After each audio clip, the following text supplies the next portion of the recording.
Hi friends, good evening. நம்ம இப்போ பார்க்க போகிறது இங்கே நான் நோட்டீஸ் பண்ண ஒரு ஸ்பெஷல் பிளட் இன்வெஸ்டிகேஷன். ஓகே, இந்தியாவில் ஒரு ஆன்டிநேட்டல் மதர் இருக்காங்க. அவங்களுக்கு நெகட்டிவ் பிளட் குரூப் இருக்குது. அது ஏ நெகட்டிவ், பி நெகட்டிவ், எது வேணால் இருக்கலாம். நெகட்டிவ் பிளட் குரூப் இருக்குன்னா நம்ம என்ன பண்ணுவோம்? பேபிக்கு ஆர்ஹெச் இன்கம்பட்டிபிலிட்டி வராமல் இருக்கிறதுக்காக, அதாவது ஹீமோலைசிஸ், எரித்ரோபிளாஸ்டோசிஸ் ஃபீட்டாலிஸ் வராமல் இருக்கிறதுக்காக நீங்கள் என்ன பண்ணுவீங்க கேட்டிங்கன்னா, ஆன்டி டி இம்யூனோகுளோபுலின் எல்லா மதர்ஸ்க்குமே கொடுத்துருவோம் இல்லையா? இதான் ரொட்டீன் ப்ராக்டிஸ். ஆன்டி டி வந்து கொடுப்போம் மதருக்கு வந்து நெகட்டிவ் பிளட் குரூப்னா. இங்கே என்ன பண்ணுறாங்கன்னு கேட்டிங்கன்னா, மதருக்கு நெகட்டிவ் பிளட் குரூப்னு தெரிஞ்ச உடனே ஒரு 12 வீக்ஸ் ஆஃப் ப்ரெக்னென்சிலே வந்து பிளட் டெஸ்ட்லேயே அவங்க கண்டுபிடிச்சிருவாங்க பேரண்டோட பிளட் குரூப் என்னென்னு ஃபஸ்ட்டே பார்த்துருவாங்க.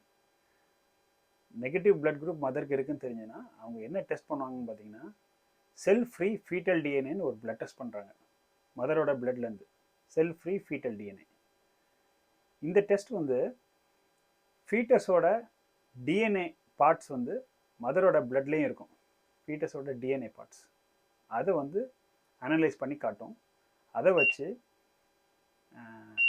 பிறக்க போகிற பேபிக்கு பிளட் குரூப் வந்து நெகட்டிவாக பாசிட்டிவான்னு அதை காட்டிடும். சரிங்களா? அதை ஐடென்டிஃபை பண்ணிடுவாங்க. இப்போ பேபிக்கும் நெகட்டிவ்னு வச்சுங்க, பிரச்சனை இல்லை. மதருக்கும் நெகட்டிவ், பேபிக்கும் நெகட்டிவ்னா ஆன்டிடி போட தேவையில்லை. ஸோ அவங்களுக்கு ஒமிட் பண்ணிவிடுவாங்க, ஆன்டிடி போட மாட்டாங்க. அந்த செல் ஃப்ரீ ஃபீட்டல் டிஎன்ஏ டெஸ்ட்டு வந்து பாசிட்டிவ் பிளட் குரூப் இருக்குது பேபிக்கு அப்படிங்கிற காட்டுச்சுன்னா மட்டும்தான் ஆன்டிடி போடுவாங்க. ஓகே, இதான் இங்கே உள்ள சிஸ்டம். எதுக்கு இவ்வளோ காம்ப்ளிகேட் பண்ணிக்கணும்? எல்லாருக்கும் ஆன்டிடி போடலாம், எதுக்கு இந்த டெஸ்ட்லாம் பண்ணி இப்படி வந்து காம்ப்ளிகேட் பண்ணணும் அப்படின்னு நீங்கள் நினைக்கலாம். இங்கே பார்த்தீங்கன்னா எல்லா ட்ரக்குமே ரொம்ப காஸ்ட்லி. ஓகே, அதை ஏன் வச்சுங்க, ரொம்ப காஸ்ட்லி. லைக் 6-8 டைம்ஸ் 10 டைம்ஸ் கூட இருக்கும். இந்தியாவில் ஆன்டிடி எனக்கு தெரிஞ்சு ஒரு 2500 to 3000 இருக்குன்னு நினைக்கிறேன். ஸோ இந்த பேர்டன் ஃபுல்லாகவே என்ஹெச்எஸ்க்கு தான் போய் சேரும். இது கவர்மெண்ட் இல்லையா, இது ப்ரைவேட் கிடையாது. கவர்மெண்ட்டு இங்கே இருக்க எல்லாருக்குமே இது ஃப்ரீ ஆஃப் காஸ்ட். ஸோ அவங்க எங்கே வந்து காஸ்ட் கட்டிங் பண்ணலாம், அதே நேரத்தில் தேவையான ட்ரக் நான் கண்டிப்பாக கொடுத்து தான் ஆகணும். ஸோ தேவையில்லாதது எதுன்னு ஐடென்டிஃபை பண்ணணும், அதை கட் பண்ணுறதுக்கு தான் அவங்க ட்ரை பண்ணுவாங்க. ஸோ அதனால இந்த டெஸ்ட்டை அவங்க பண்ணி பார்த்துட்டு ஆன்டிடி கொடுக்காம அவாய்ட் பண்ணிடுவாங்க. உங்களுக்கு என்ன ஒரு எக்ஸாம்பிள் சொல்கிறேனே, இங்கே வந்து க்யூரோசெஃப் யூஸ் பண்ணுவோம் ப்ரீடம் பேபிஸ்க்கு. சர்ஃபெக்டன்ட்டுக்கு க்யூரோசெஃப். இந்தியாவில் சர்வெண்ட்டாக யூஸ் பண்ணுவோம், இங்கே வந்து க்யூரோசெஃப். சரிங்களா? க்யூரோசெஃபோட காஸ்ட் என்ன தெரியுமா உங்களுக்கு? ஒரு 1.5 kg பேபி இருக்குன்னா அதுக்கு ஒரு வாட்டி நீங்கள் கொடுக்குறீங்க, இல்லை 2 வாட்டி கொடுக்குறீங்கன்னா காஸ்ட் உங்களுக்கு ஒரு 1600 pounds அந்த மாதிரி வரும்.